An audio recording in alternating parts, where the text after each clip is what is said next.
अहो ना, पोरगी बघायला आलाय. 5-10 एकर शेत आहे का? नाही. स्वतःची गाडी? नाही. एखादा बंगला? नाही हो. घरात पोहे आहेत का? आहेत. मग घरात जाऊन खा जरा. इथं कशाला आलायस फुकटचं पोहे खायला? चल बघ. बघितलं ना, पचायला थोडंसं जड जाणार आहे, पण ही रियालिटी आहे. सध्या जगात हेच सुरू आहे. पैसाही बोलत आहे आणि हा सगळ्यात मोठा प्रॉब्लेम प्रत्येक मुलाचा झालाय. आता ही सेम कन्सेप्ट, जर तुमचं वय कमी असेल, घर गाडी बंगला नाही, यामुळे पुढे लग्न होत नाहीत, प्रॉपर प्लॅन करायचा आहे, किंवा तुमचं वय जास्त आहे तरी सुद्धा तुम्हाला या सगळ्या गोष्टींचा व्यवस्थित प्लॅन करायचा आहे, मग कितीही वय असो फरक पडत नाही. प्रत्येकाला कार हवी असते, त्याचबरोबर बंगला स्वतःचा किंवा फ्लॅट हवा असतो, आणि त्याचबरोबर महत्त्वाची गोष्ट लग्न करायचं असतं. सो मेन 3 गोष्टी आहेत ज्या आपल्या आयुष्यातला मेजर खर्च घडवून आणतात, आणि करावाच लागतो. समाजात राहायचं आहे तर दिखावा करावा लागतो, पर्याय नाही त्याशिवाय. म्हणून प्रत्येकजण यावर मेजर खर्च करत असतो. एक गोष्ट महत्त्वाची लक्षात घ्या, जर तुम्ही याचा प्रॉपर प्लॅन केला तर कळणार सुद्धा नाही. जसं डॉक्टर्स असतात ना, काही डॉक्टर इंजेक्शन करताना एवढा त्रास होतो, अरे यार हात दुखायला जाम, बट काही डॉक्टर कधी इंजेक्शन केले कळत सुद्धा नाही. सो हे स्किल आहे. म्हणजे जर तुम्ही एखाद्या गोष्टीचा आधीपासून प्लॅन केला, तुम्हाला जाणवणार पण नाही तुम्ही ती गोष्ट कधी पार करून पुढे गेला. सांगण्याचा मुद्दा एवढाच आहे की पुढे स्पीड ब्रेकर आहे, मला माहिती आहे. ऑटोमॅटिकली मी स्पीड हळूहळू कमी करत त्याच्या जवळ जातोय, पार करतोय, थोडासा हादरा लागतो, मग मी परत अगेन माझी रॅली आहे तशी मी कंटिन्यू करतोय. बट जर मला स्पीड ब्रेकर माहितीच नसेल तर जोरात गाडी बाउन्स होते, स्लिप होण्याचे चान्सेस असतात, पडण्याचे चान्सेस असतात, अनेक प्रॉब्लेम असतात. मी अनेक मुलांना बघतोय, लग्न जमत नाहीयेत. इन्कम तर आहे, सगळ्या गोष्टी व्यवस्थित आहेत, पण ते कुठे इन्व्हेस्ट करायचं, कसं करायचं, प्लॅनिंग काय, काहीच माहिती नव्हतं. कुठेही कसाही खर्च करत गेले, अजिबात गोष्टींमध्ये या डोकं लावलेलं नाही. तर या सगळ्यांसाठी माझ्याकडे बेस्ट सोल्युशन आहे. मग तुमचं वय कमी असेल किंवा असेल जास्त, तुम्ही लग्नाचे असाल किंवा तुमच्या मुलांचं लग्न असेल किंवा तुमचं लग्न झालं असेल, सगळ्यांसाठी हा व्हिडिओ आहे. मी बेसिकली ब्रॉडर लेवलला प्लॅन करणार आहे. मला काय काय हवं आहे, तर पहिली गोष्ट तुम्ही आता स्क्रीनवर बघू शकता. मला कार हवी आहे, मला घर हवं आहे, आणि मला लग्न करायचं आहे. माझं वय किती आहे हे पण मॅटर करतं. समजा मला कार घ्यायची आहे, ॲटलिस्ट 26व्या वर्षी तरी कार असायला पाहिजे. मला लग्न करायचं आहे, 28व्या वर्षी तरी करायला पाहिजे. मला घर घ्यायचं आहे, 30व्या वर्षी घेऊ शकता, किंवा 28-27व्या वर्षी सुद्धा घराचा प्लॅन करू शकता, काहीच प्रॉब्लेम नाही. बट याच्या प्राइजेस काय असतील? कार, एक ॲव्हरेज कार 5 लाखाच्या आसपास मी खर्च करेन. जर मला लग्न करायचं ॲव्हरेज एक 5 लाख रुपये खर्च करेन. आता यावर कमेंट यायला नको बरं का, मला कार 5ची नाही 20 लाखाची पाहिजे, घेऊ शकता. हा कम्प्लिटली डिसिजन तुमचा असेल. मी एक स्टँडर्ड फॉर्मॅट घेऊन चाललोय, जेणेकरून middle class, lower middle class कशा प्रकारे आपलं सगळं चालतं याबद्दल मी बोलतोय. लग्नात खर्च आहे, आमच्याकडे 20 लाख रुपये खर्च होतो, आम्ही सगळ्या गावाला बोलवतो, 100-150 बोकड कापू शकता, तो तुमचा डिसिजन असेल. मोठ्या प्रमाणात तुम्हाला लग्न करायचं आहे, तुमचा डिसिजन असेल. आता ती गोष्ट चुकीची की बरोबर यात मी बिलकुल पडणार नाही. प्रॅक्टिकली बघितलं तर ही गोष्ट चुकीची आहे, कारण ओव्हर स्पेंडिंग चुकीचं आहे. आता ते का लॉजिकमध्ये बसतं की नाही बसतं हा पार्ट वेगळा आहे, पण आपले इमोशन असतात, नाही आम्हाला मोठ्यानेच करायचं, करू शकतो. मग कुणासाठी करायचं, कशासाठी करायचं, एवढा पैसा कशासाठी कमवायचा, हे परत लॉजिक यायला लागतं. त्यापेक्षा बेटर वे हाच असेल, डिसिजन घ्या, तुम्हाला करायचं आहे मोठ्याने करू शकता. घर ॲटलिस्ट एक 50 लाख रुपये मला फ्लॅटसाठी माझ्या लागणार आहेत, किंवा एखादा मी गावामध्ये बंगला बांधतोय तरी ठीक आहे, 10-20 लाखाची जागा, 30-12 लाखाचं बंगला, अशा प्रकारे हे नियोजन करून मी 50 लाखाचा प्लॅन करू शकतो. मग याचा EMI किती येतो हे इम्पॉर्टंट आहे.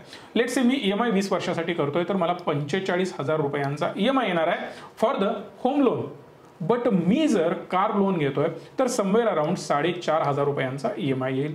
मॅरेज करतोय तरी सुद्धा मला 4,500चा EMI येणार आहे. अशा प्रकारे 54,000 रुपये मला पे करावे लागतील पर मंथ. बट याचा प्रॉपर प्लॅन करून होऊ शकतात गोष्टी पॉसिबल. भले तुमचा पगार 15-20 हजारापासून आत्ता सुरुवात झाला असेल, काही फरक पडत नाही. योग्य प्लॅनिंग आणि योग्य प्रकारे इन्व्हेस्टमेंट खूप गरजेचे आहेत, आणि हे आत्तापासूनच मॅक्सिमम लोकांनी शिकायला पाहिजे, आणि तुमच्यापैकी प्रत्येकाने शिकायला पाहिजे. जर तुमचे जवळचे मित्रमंडळी असतील, पाहुणे मंडळी असतील, ग्रुपमध्ये असतील, सर्वांपर्यंत हा व्हिडिओ पोहोचवा, कारण प्रत्येकानं हा प्लॅन करायला पाहिजे. नाहीतर अदरवाईज सुरुवात जशी झाली ना तशीच सुरुवात तुमचीही होऊ शकते. यापासून लांब राहायचं असेल तर प्लॅन प्रॉपर असायला पाहिजे, कारण अपेक्षा भयंकर बनत चाललेत प्रत्येकाकडून. कुठल्याही नात्यात घ्या, मुलगा वडिलांकडे आता 100 रुपये मागतो, 1-2 रुपये 5 रुपयांचे दिवस गेले. मुलगा वडिलांकडून मोठ्या गेमच्या, मोठ्या कारच्या, मोठ्या हॉटेलमध्ये जेवणाला जाण्याच्या या अपेक्षा ठेवतो. मला सुद्धा मुलगी आहे, बाबा पिझ्झा खायला जायचं आहे. अरे ॲटलिस्ट त्याची प्राईस काय आहे हे तुला समजतं का? हार्डली ती 5 वर्षाची आहे, तिला अजून या गोष्टी समजत नाहीत, पण ज्या अपेक्षा आहेत ना त्या वाढत चालल्यात. आम्ही आमच्या वडिलांकडे एक चॉकलेट मागायला घाबरायचो, बिकॉज ते ओरडणार, अरे पैसे संपतात, अक्कल आहे का तुला, पैसे कुठे झाडाला लागलेत का. सो जमाना बदलत चाललाय, तुम्हाला बदलावंच लागेल, तुम्हाला पण स्पेंडिंग करावंच लागेल. मी बाबा आदमच्या जमान्यासारखा वागतो म्हणून आता चालत नाही. सो जसा जमाना बदलेल तसं तुम्हाला बदलणं गरजेचं आहे, आणि त्यासाठी तुमचा इन्कम त्या लेवलने डेव्हलप होणं गरजेचं आहे. हे पॉसिबल आहे का? तर डेफिनेटली पॉसिबल आहे. कसं काय? वन बाय वन आपण त्या गोष्टी पाहत जाऊयात. सिंपल फंड आहे. मी एक एक्झाम्पल पकडलंय की मी माझं वय लेट्स एक 20 वर्ष आहे, 20-21व्या वर्षी कॉलेज पूर्ण होतं, मी जॉबला लागतो. मी स्वतः 18 वर्ष पूर्ण झाल्यानंतर मी जॉबला लागलेलो होतो. हार्डली 10th नंतर मी डिप्लोमा केला इंजिनिअरिंगचा, त्यानंतर मी एक्सटर्नल डिग्री केली आणि डिप्लोमा झाल्या मी जॉबला लागलेलो होतो. सो 18-19व्या वर्षीपासून मी जॉब करतोय. वयाची 19 वर्ष माझी सुरू होती तेव्हा मी जॉबला सुरुवात केली होती. लेट्स से तुम्ही जॉबची सुरुवात करताय आणि तुम्हाला सॅलरी आहे 15,000. आता प्रत्येकाला 15,000 असेल असं पण नाहीये, कोणाला 10 असेल, कोणाला 20 असेल, कोणाला 30 असेल, कोणाला 50 असेल. खूप मोठे पॅकेज पण असू शकतात. आता याच्यापेक्षा जास्त पॅकेज असेल तर काहीच प्रॉब्लेम नाही, एकदम रिलॅक्समध्ये तुम्ही या सगळ्या गोष्टी मॅनेज करू शकता. पण कमी आहे म्हणून सगळं जग संपलं का? डेफिनेटली नाही.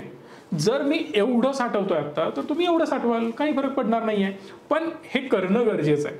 सॅलरी कितीही असो, कमी असेल सेव्हिंगची अमाऊंट कमी होत जाईल, सॅलरी जास्त असेल तर ते अमाऊंट जास्त वाढवत जाईल. अशा प्रकारे तुम्ही हे करू शकता. जर समजा मला सॅलरी 25,000 आहे, मी त्यातले फक्त 15,000 रुपये सेव्ह करत जातोय. जर मला सॅलरी 30,000 आहे तर त्यातले मी 20,000 सेव्ह करू शकतो, 10,000 सेव्ह करू शकतो. जे तुम्हाला झेपेल तसं तुम्ही सेव्ह करू शकता.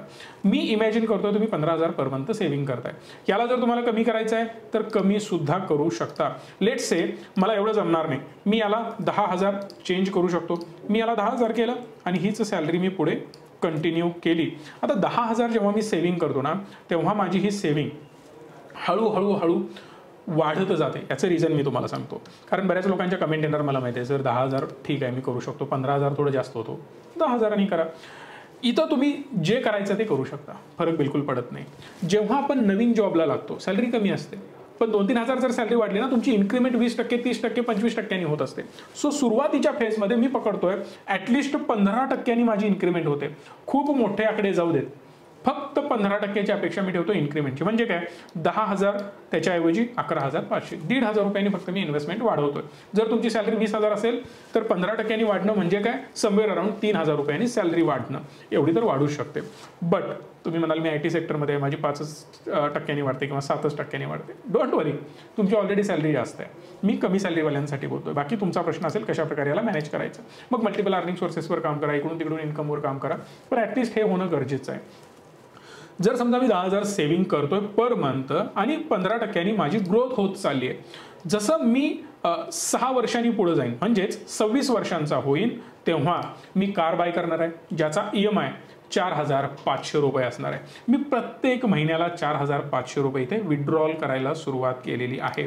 आपण इथे लिहू पण शकतो SWP, सिस्टमॅटिक विड्रॉल प्लॅन याला म्हटलं जातं. तुम्ही जी गुंतवणूक म्युच्युअल फंडमध्ये करताना काही स्कीम अशा असतात ठराविक बोटावर मोजण्या आहेत त्याच्या लॉक इन असतात 5 वर्षासाठी 3 वर्षांसाठी. जर टॅक्स सेव्हिंगचा प्लॅन करत असाल तर 3 वर्षासाठी लॉक इन असतं. बट जनरली कुठल्याही mutual fund scheme lock in नसतात. मॅक्सिमम स्कीमबद्दल मी बोलतोय, काही बोटावर मोजण्या आहेत आहेत ज्याला लॉक इन असतात. सो आज मी गुंतवणूक केली, उद्या सुद्धा मी विड्रॉल लावू शकतो.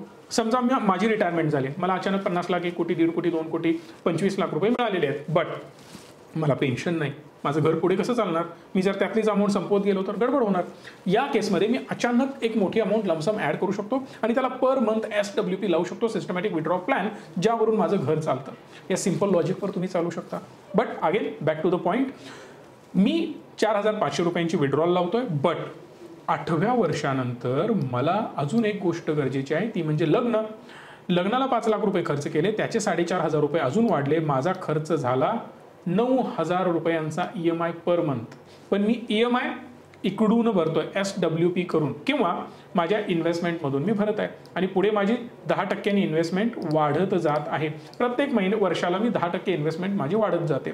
तिथून पुढे जेव्हा 10 वर्ष पूर्ण होतील, समवेअर अराउंड 8 वर्ष वगैरे, मी इथं 54,000 रुपये भरतोय. कारण 9,000मध्ये परत 45,000चा माझा हप्ता वाढलेला आहे. कुठला? होम लोनचा. कारण मी घर पण घेतलंय ना, वयाच्या 30मध्ये, मग तुम्ही 27ला घ्या, 28ला घ्या, जेव्हा घ्यायचं तेव्हा घ्या. पण मी म्हणेन, रिकमेंड करेन, जॉबला लागल्या कधीच फ्लॅट अननेसेसरी बाय करू नका. फ्लॅट ॲज अ इन्व्हेस्टमेंट म्हणून तुम्ही घेत असाल तर पूर्णपणे चुकीचा डिसिजन आहे.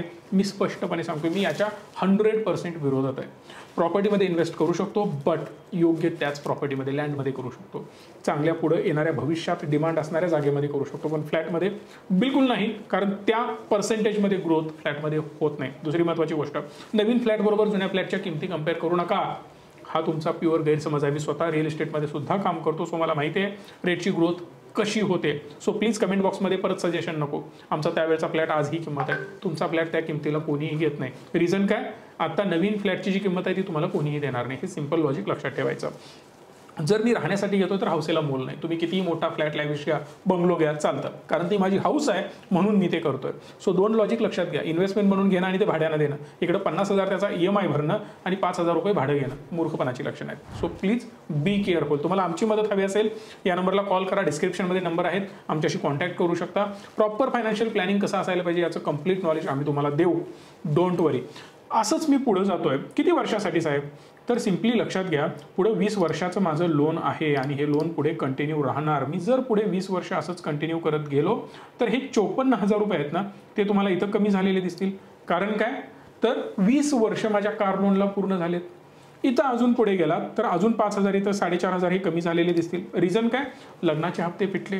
अजून थोडंसं पुढे गेला तर इथं बाकीचे हप्ते तुम्हाला बंद झालेले दिसतील, म्हणजेच होम लोनचे. कारण ओव्हरऑल माझं लोन इथं क्लिअर झालं. हे सगळं क्लिअर करून तुम्हाला कळतंय, मी जवळपास 48 कोटी रुपये सेव्ह करतोय. 40 वर्ष पूर्ण झालेली आहेत. आता इथं परत कमेंट नकोत बरं का. 40 वर्षांनंतर माझं वय झालं असेल 70, काय करू मी 50 कोटी घेऊन? नका घेऊ. एक सिंपल लॉजिक लक्षात घ्या. हे एक मी थेरोटिकल कॅल्क्युलेशन सांगतोय. याचा वापर कसा करायचा तुम्ही ठरवायचा आहे. हा आहे तुमच्या घरातला वरचा पाण्याचा टँक. त्यातलं पाणी कसं संपवायचं तुमच्या हातामध्ये. आंघोळीला 1 बादली वापरायची की 4 बादली वापरायची? प्यायला 1 ग्लास काढायचा की 10 ग्लास काढायची? तुम्ही ठरवा. जेव्हा तुम्हाला हवं इथं आधेमध्ये अमाऊंट विड्रॉ करू शकता. लेट से तुम्हाला वाटलं इथं एक फॉरेन टूर करायची आहे, 54,000 का? इथं तुम्ही 3 शून्य झाल्या, 4 झाल्या, 5 शून्य, 5 लाख रुपये विड्रॉल केले, काही प्रॉब्लेम नाही, बिनधास्त करा. इथं तुम्हाला वाटलं नाही मला 25 लाख रुपये अजून पाहिजे, मला मोठी कार बाय करायची, बिनधास्त बाय करा. पैसा तुमचाच आहे, कसंही वापरा, कोणीही तुम्हाला विचारणार नाहीये. इथं तुम्हाला वाटलं की इथं मला अचानक 30 लाख रुपयांची गरज आहे, बिनधास्त विड्रॉल करा. इथून तुमचे 30 लाख रुपये विड्रॉल होणार आहेत. तर अशा प्रकारे तुम्ही याचा वापर तुम्हाला हवं तसं कस्टमाइज पद्धतीनं करू शकता. एक गोष्ट लक्षात ठेवायची, जेवढी मेहनत तुम्ही पैसा कमवताना करताय ना, तेवढीच मेहनत पैसा खर्च करताना पण करा. थोडेसे कष्ट घ्या ना खर्च करताना. म्हणजे काय? थोडा विचार करा, बस. बाकी जास्त रॉकेट सायन्स लावायची गरज नाही. या गोष्टी खरोखर पॉसिबल आहेत. फक्त स्मार्टली याला फॉलो करणं गरजेचं आहे आणि कन्सिस्टन्सी पाहिजे. मध्येच डोक्यात विचार आला, अरे हां तिथं जागा आहे का, हे सगळे पैसे काढून टाकले, नाही चालत असं. स्मार्टली जर इन्व्हेस्टमेंट केल्या, पेशन्स असतील, मार्केट अपडाऊन होत असतं, रिटर्न अपडाऊन होत असतं, फरक पडत नाही. एंड ऑफ दी डे मार्केटला वरच जायचं आहे. कधी ऐकलंय तुम्ही निफ्टी पडायला लागला कधी वरच गेला नाही? कुठलं मार्केट असं ऐकलंय तुम्ही तो पडायलाच लागला तो वरच जात नाही? नाही होत. ज्यावेळी मार्केट पडेल त्यावेळी तुमच्या देशाची इकॉनॉमी संपेल. कारण मार्केटचा पैसा कुठे लागतो? वेगवेगळ्या स्टॉकमध्ये. HDFC, ICICI, रिलायन्स, टाटा, बंधन, वेगवेगळे स्टॉक आहेत. मग या जर कंपन्या संपल्या तर देश संपेल, इकॉनॉमी चालणार कशी? पैसा कुठून येणार देशाकडं? इम्पॉसिबल आहे. कंपन्या बंद पडल्या, तुमच्या नोकऱ्या गेल्या, तुमच्याकडे पैसा नाही. कंपन्या बंद पडल्यामुळे सरकारकडे पैसा नाही, तुम्ही टॅक्स भरणार नाही कारण तुमच्याकडे परत पैसा नसणार आहे. यामुळे सगळी इकॉनॉमी संपून जाते. लॉजिकल विचार करा, शांतपणे या एक्सेलवर थोडासा तुम्ही विचार करा, तुमचा प्लॅन तुम्ही बनवा. आमची मदत हवी असेल कॉल करा. आणि महत्त्वाची गोष्ट, हा व्हिडिओ मॅक्सिमम लोकांपर्यंत पोहोचला पाहिजे, कारण प्रत्येकाला आपण सक्सेसफुली आणि चांगलं जीवन जगताना पाहायचं आहे. सो जशी तुमची हेल्थ चांगली आहे तशीच तुमची वेल्थ पण चांगली असायला पाहिजे. यावर तुम्ही काम कराल याची मला खात्री आहे. आणि जर तुम्ही ते केलं तर माझ्या मेहनतीचं सार्थक झालं असं मला वाटेल. त्यामुळे व्हिडिओला लाईक करा, मॅक्सिमम लोकांपर्यंत पोहोचवा आणि चॅनलला सबस्क्राईब करा. धन्यवाद. Stay tune and stay positive.